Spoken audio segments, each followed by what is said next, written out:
फातिमा की रानी माँ, प्रभु यीशु की माँ, आसरा तू ही है माँ।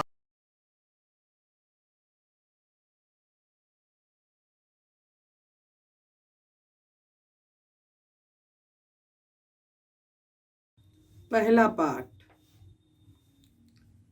राजाओं का दूसरा ग्रंथ, अध्याय 5, पद संख्याएं 1 से 15 तक।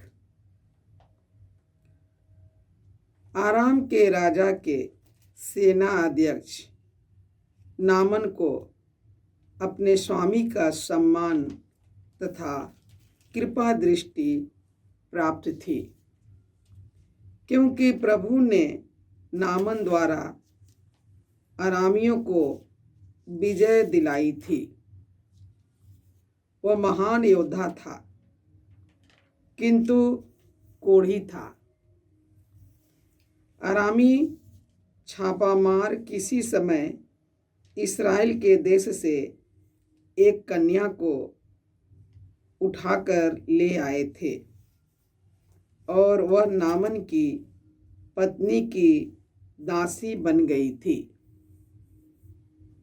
उसने अपनी स्वामिनी से कहा, ओह, यदि मेरे स्वामी समारिया में रहने वाले नबी से मिल जाते तो वह उन्हें कोढ़ से मुक्त कर देते। नामन ने अपने स्वामी को बताया कि इस्राएली कन्या ने क्या क्या कहा है। इस पर आराम का राजा बोला, तुम वहाँ जाओ, मैं तुम्हें इस्राएल के राजा के नाम एक पत्र दूंगा। नामन चल पड़ा और वह चांदी के 10 तोड़े, सोने की 6000 असरफियाँ और 10 जोड़े कपड़े अपने साथ ले गया। उसने इस्राएल के राजा को वह पत्र दिया। उसमें यह लिखा था, मैं इस पत्र के साथ अपने सेवक नामन को आपके पास भेजता हूँ, जिससे आप उसे कोढ़ से मुक्त कर दे। इस्राएल का राजा पत्र पढ़ते ही अपने वस्त्र फाड़कर बोल उठा, मैं तो ईश्वर नहीं हूँ जो मार और जिला सकता है, तो उसने किसी को कोढ़ से मुक्त करने के लिए क्यों मेरे पास भेजा है? वह निश्चय ही मुझसे लड़ने का बहाना ढूंढ रहा है।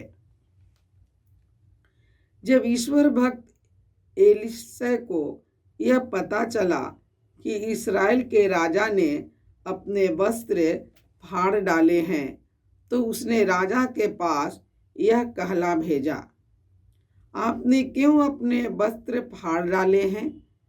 वह मेरे पास आए तो वह जान जाएगा कि इस्राएल में एक नबी विद्यमान है। इसलिए नामन अपने घोड़ों और रथों के साथ आकर एलीशा के घर के द्वार पर खड़ा हो गया। एलीशा ने उसे यह संदेश कहला भेजा, आप जाकर यरदन नदी में 7 बार स्नान कीजिए, आपका शरीर स्वच्छ हो जाएगा और आप शुद्ध हो जाएंगे। नामन क्रुद्ध हो उठा और यह कहते हुए चला गया। मैं समझ रहा था कि वह स्वयं बाहर आकर मुझसे मिलेंगे, अपने प्रभु ईश्वर का नाम लेकर प्रार्थना करेंगे और कोढ़ के स्थान पर हाथ फेरकर उसे दूर कर देंगे। क्या दमिश्क की अम्बाना और फरफर नामक नदियों का जल इस्राएल के सब जलाशयों से बढ़कर नहीं है? क्या मैं उनमें स्नान कर शुद्ध नहीं हो सकता था? इस पर वह मुड़कर क्रोध के आवेश में चला गया। उसके सेवक उसके पास आए और यह कहकर उसे समझाने लगे, पिता, यदि नबी ने आपको कोई कठिन कार्य करने को कहा होता तो आप उसे अवश्य करते। जब उन्होंने इतना ही कहा, स्नान कीजिए और आप शुद्ध हो जाएंगे, तो आपको ऐसा अवश्य करना चाहिए। इसलिए उसने जाकर यरदन नदी में 7 बार डुबकी लगाई, जैसा कि एलीशा ने उससे कहा था, और उसका शरीर फिर छोटे बालक के शरीर जैसा स्वच्छ हो गया। वह अपने सब परिजनों के साथ एलीशा के यहाँ लौटा। वह भीतर जाकर उसके सामने खड़ा हो गया और बोला, अब मैं जान गया हूँ कि इस्राएल को छोड़कर और कहीं पृथ्वी पर कोई देवता नहीं है। प्रभु की वाणी। ईश्वर को धन्यवाद। मेरी आत्मा ईश्वर की, जीवंत ईश्वर की प्यासी है। मैं कब जाकर ईश्वर के दर्शन करूंगा। मेरी आत्मा ईश्वर की, जीवंत ईश्वर की प्यासी है। मैं कब जाकर ईश्वर के दर्शन करूंगा। हे मेरे ईश्वर, हरिणी जैसे जलधारा के लिए तरसती है, मेरी आत्मा वैसे ही तेरे लिए तरसती है। मेरी आत्मा ईश्वर की, जीवंत ईश्वर की प्यासी है। मैं कब जाकर ईश्वर के दर्शन करूंगा। अनुवाक्य। मेरी आत्मा ईश्वर की, जीवंत ईश्वर की प्यासी है। मैं कब जाकर ईश्वर के दर्शन करूंगा। मेरी आत्मा ईश्वर की, जीवंत ईश्वर की प्यासी है। मैं कब जाकर ईश्वर के दर्शन करूंगा। अपनी ज्योति और अपना सत्य भेज दे।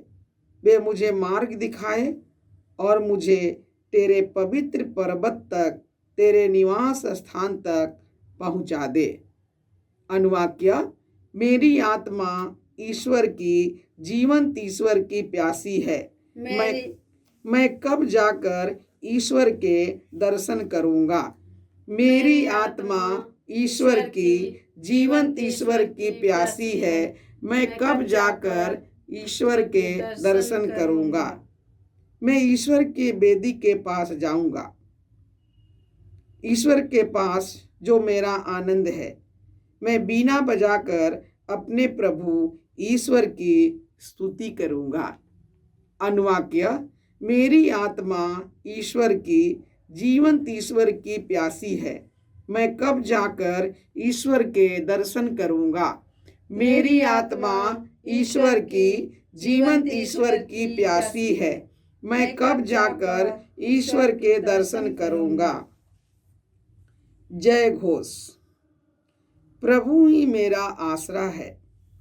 मैं उसकी प्रतिज्ञा पर भरोसा रखता हूँ। दया सागर प्रभु उदारता पूर्वक मुक्ति प्रदान करता है। प्रभु आप लोगों के साथ हो और आपकी आत्मा के संत साथ। लूकस के अनुसार पवित्र सुसमाचार। हे प्रभु तेरी महिमा हो। अध्याय 4 और संख्याएं 24 से 30 तक। यीशु ने नाजरत आकर सभागृह में लोगों से कहा, मैं तुमसे कहे देता हूँ, अपनी मातृभूमि में नबी का स्वागत नहीं होता। मैं तुम्हें विश्वास दिलाता हूँ कि जब एलियस के दिनों में 3.5 वर्षों तक पानी नहीं बरसा और सारे देश में घोर अकाल पड़ा था, तो उस समय इस्राएल में बहुत सी विधवाएं थीं। फिर भी एलियस उनमें से किसी के पास नहीं भेजा गया। वह सीदोन के सरप्ता की एक विधवा के पास ही भेजा गया था। और नबी एलीशा उसके दिनों में इस्राएल में बहुत से कोढ़ी थे। फिर भी उनमें से कोई नहीं, बल्कि सीरीन नामन ही निरोग किया गया था। यह सुनकर सभागृह के सब लोग बहुत क्रुद्ध हो गए। वे उठ खड़े हुए और उन्होंने यीशु को नगर से बाहर निकाल दिया। जिस पहाड़ी पर उनका नगर बसा था, वे यीशु को उसकी चोटी तक ले गए ताकि उन्हें नीचे गिरा दे, परंतु वह उनके बीच से निकलकर चले गए। प्रभु का सुसमाचार। हे क्रिस्त तेरी स्तुति हो। जय यीशु क्रिस्त में प्रिय भाई और बहनों, आज का पहला पाठ राजाओं के दूसरे ग्रंथ से हैं। अध्याय 5 पद संख्या 1 से 15 तक। इसमें हमने सुना अराम के राजा के सेनाध्यक्ष नामान को अपने स्वामी का सम्मान तथा कृपा दृष्टि प्राप्त थी। वह महान योद्धा था, फिर भी वह कोढ़ी हो गया। बहुत कठिनाई उठाकर वह नबी एलियस के पास आया अपने सेवकों के साथ। उसने सोचा नबी बाहर आएगा और उसको पूरे शरीर को सब छू छा करके चंगा कर देगा, लेकिन नबी बाहर नहीं आया। उसने यह संदेश भेजा, आप जाकर यरदन नदी में 7 बार स्नान कीजिए, आपका शरीर अच्छा हो जाएगा और आप शुद्ध हो जाएंगे। यह सुनकर नामन को बहुत बुरा लगा। उसने सोचा नबी बाहर आएगा, आकर के उसको अच्छी तरह चंगा करेगा। वह क्रुद्ध होकर वापस जा रहा था। एक नौकर उसके पीछे दौड़कर जाकर बताने लगा, पिताजी, यदि नबी कोई बड़ी बातें कर देता, आप उसके अनुसार काम कर देते। अब इतनी सरल बात है, 7 बार डुबकी लगाकर यरदन नदी में 7 बार डुबकी लगाकर देखिए। और यह मान करके नामन ने ऐसा किया और वह चंगा हो गया। वह पूर्ण रूप से चंगा हो गया। उसका शरीर एक बच्चे के शरीर के समान हो गया। वह समझने लगा, इस्राएल में सच्चा ईश्वर है, इस्राएल का ईश्वर सच्चा ईश्वर है, उसकी आराधना करनी चाहिए। इस महान चमत्कार के द्वारा ईश्वर क्या कहना चाहता है? ईश्वर चाहता है कि सबों को चंगाई मिले। ईश्वर ने मूसा के द्वारा बताया था, मैं वही प्रभु हूँ जो तुम्हें स्वस्थ करता है।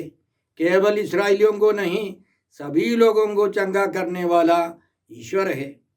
हमको बनाने वाला और इस शरीर की मरम्मती करने वाला ईश्वर है।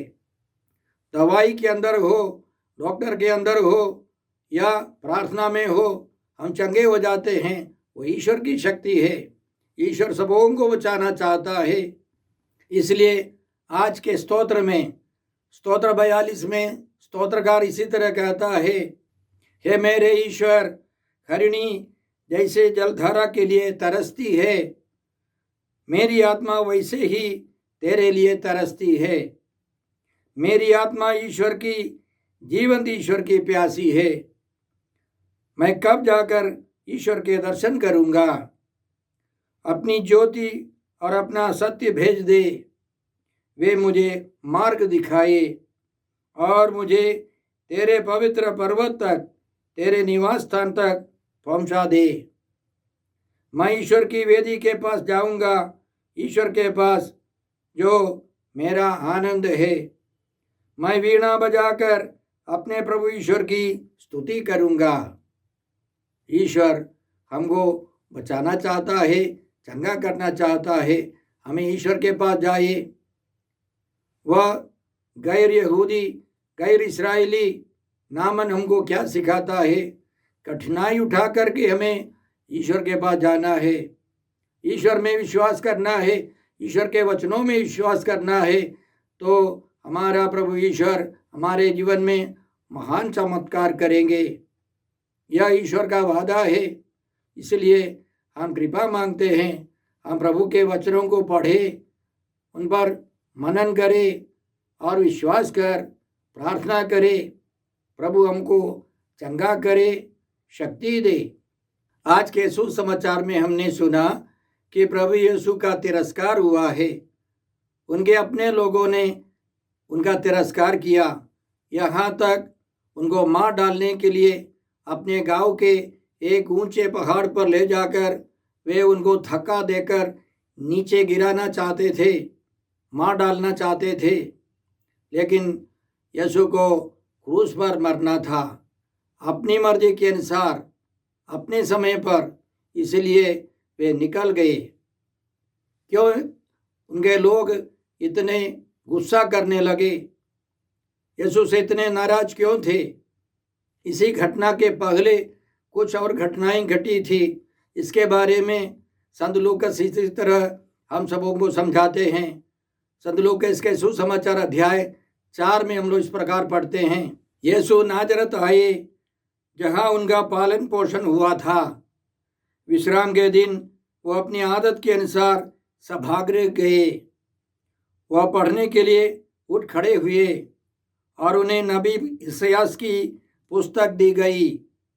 पुस्तक खोलकर यीशु ने वह स्थान निकाला जहाँ लिखा था। इसायास नबी के ग्रंथ अध्याय 61 का कुछ मुख्य वचन लेकर के प्रभु ने यह घोषणा की, प्रभु का आत्मा मुझ पर छाया रहता है क्योंकि उसने मेरा अभिषेक किया है। आगे एक लाइन प्रभु यीशु ने छोड़ दिया, वह इस प्रकार था, मैं ईश्वर के प्रतिशोध का दिन घोषित करूं। यीशु नहीं चाहते थे कि दूसरों को बर्बाद कर दे, दूसरों को बर्बाद करे, मिटा दे, उनको दंड दे। यीशु सबों को बचाने के लिए आए थे। यह सुनकर वे नाराज होने लगे। और उसके अलावा जैसे हम लोगों ने आज के पाठ में सुना, यीशु ने कहा 2 घटनाओं को लेकर, 2 इतिहास को लेकर ईश्वर ने एक नामन को, सीरिया के नामन को चंगा किया। वो कोढ़ी था, उसको चंगा किया। इस्राएल में उन दिनों बहुत सारे कोढ़ी थे, लेकिन ईश्वर ने उस गैर यहूदी को चंगा किया। जब प्रभु यीशु ने यह भी समझाया इतिहास की बात कि इस्राएल में 3.5 वर्षों तक पानी नहीं बरसा, अकाल था, उस समय ईश्वर ने एलिया को सरप्ता भेजा। सरप्ता में एक गैर इस्राएली विधवा थी। नबी उसके साथ रहने लगे और उन दिनों उनको भोजन मिलता रहा और वह विधवा और उसका बेटा भी बच गए। लेकिन इस्राएल में बहुत सारी विधवाएं थी, लेकिन नबी को ईश्वर ने सरप्ता भेजा। ईश्वर ने नामन को एलिसियोस के पास भेजा और वह चंगा हो गया। इस्राएल में बहुत सारे कोढ़ी थे, लेकिन चंगाई नामन को मिली। यह सब सुनकर के वे सुनने वाले क्यों नाराज थे? क्योंकि उनकी उम्मीद थी कि इस्राएल को बचाने के लिए एक मसीहा, एक मुक्तिदाता आएगा जो रोमी शासकों से वे मुक्त करेंगे, इस्राएलियों को मुक्त करेंगे, अच्छा जीवन देंगे। उनको यह भी मालूम था कि नबियों के द्वारा ईश्वर ने यह बताया था कि सबों की मुक्ति है। नबी इसाया के ग्रंथ अध्याय 56 में पद संख्या 6 से हम लोग इस प्रकार पढ़ते हैं, जो विदेशी प्रभु के अनुयायी बन गए हैं, जिससे वे उसकी सेवा करें, वे उसका नाम लेते रहें और उसके भक्त बन जाए, और वे सब जो विश्राम दिवस मानते हैं और उसे अपवित्र नहीं करते, मैं उन लोगों को अपने पवित्र पर्वत तक ले जाऊंगा। मैं उन्हें अपने प्रार्थना गृह में आनंद प्रदान करूंगा। मैं अपनी वेदी पर उनके होम और बलिदान स्वीकार करूंगा, क्योंकि मेरा घर सब राष्ट्रों का प्रार्थना गृह कहलाएगा। बिखरे हुए इस्राएलियों को एकत्र करने वाला प्रभु ईश्वर यह कहता है, एकत्र किए हुए लोगों के सिवा मैं दूसरों को भी एकत्र करता जाऊंगा। ईश्वर अपने तंबू को बढ़ाएगा। सभी लोगों की मुक्ति ईश्वर चाहता है। उस जमाने के लोग, यीशु के जमाने के लोग, इस्राएली लोग यह सुनने के लिए, स्वीकार करने के लिए तैयार नहीं थे। इसलिए यीशु को बहुत कष्ट सहना पड़ा। संत मत्ती के सुसमाचार के अंतिम में प्रभु का आदेश है, सबों के लिए, उनके भक्तों के लिए, सब राष्ट्रों को शिष्य बनाओ। तुम लोग जाकर सब राष्ट्रों को शिष्य बनाओ और उन्हें पिता, पुत्र और पवित्र आत्मा के नाम पर बपतिस्मा दो। संत लूकास के सुसमाचार के अंतिम में प्रभु यीशु यह आज्ञा देते हैं, संसार के कोने कोने में जाकर सारी सृष्टि को सुसमाचार सुनाओ। विश्वास करने वाले और बपतिस्मा ग्रहण करने वाले मुक्ति पाएंगे। और स्वर्ग जाने के पहले प्रभु यीशु ने सबसे महत्वपूर्ण वादा किया, अपने शिष्यों को बताया, पवित्र आत्मा तुम लोगों पर उतरेगा और वह तुम्हें सामर्थ्य प्रदान करेगा और तुम लोग यरूशलेम, यहूदिया, समारिया में तथा पृथ्वी के अंतिम छोर तक मेरे साक्षी होगे। यीशु चाहते हैं सबों की मुक्ति के लिए हम अथक परिश्रम करें। उनका मुक्तिदायी कार्य केवल एक निर्धारित जाति के लिए नहीं, यीशु सबों के लिए मरे, सबों के लिए जी उठे, सबों के लिए यीशु पवित्र आत्मा देते हैं और पवित्र आत्मा सबों के लिए हैं। आइए हम इस चालीसा काल में प्रार्थना करते हैं कि बहुत सारे लोग, करोड़ों करोड़ों लोग प्रभु यीशु को नहीं जानते हैं। वे अंधकार में, अविश्वास में भटकते रहते हैं। उनको सुसमाचार सुनाना, प्रभु के राज्य में ले आना हमारा कर्तव्य है। आइए हम कृपा मांगते हैं। हे अब्बा पिता, हे प्रभु यीशु, हे पवित्र आत्मा ईश्वर, आज के सारे पवित्र वचनों के लिए हम तुझे धन्यवाद देते हैं और प्रार्थना करते हैं कि हम सब प्रभु यीशु के वचनों में विश्वास करें, पवित्र आत्मा की प्रेरणा से सबों की मुक्ति के लिए प्रार्थना करें, प्रयास करें। हम यह कृपा मांगते हैं प्रभु यीशु क्रिस्त के द्वारा। हमारे प्रभु यीशु क्रिस्त की कृपा, ईश्वर का प्रेम और पवित्र आत्मा का साहचर्य आप सबों को प्राप्त हो। आमीन।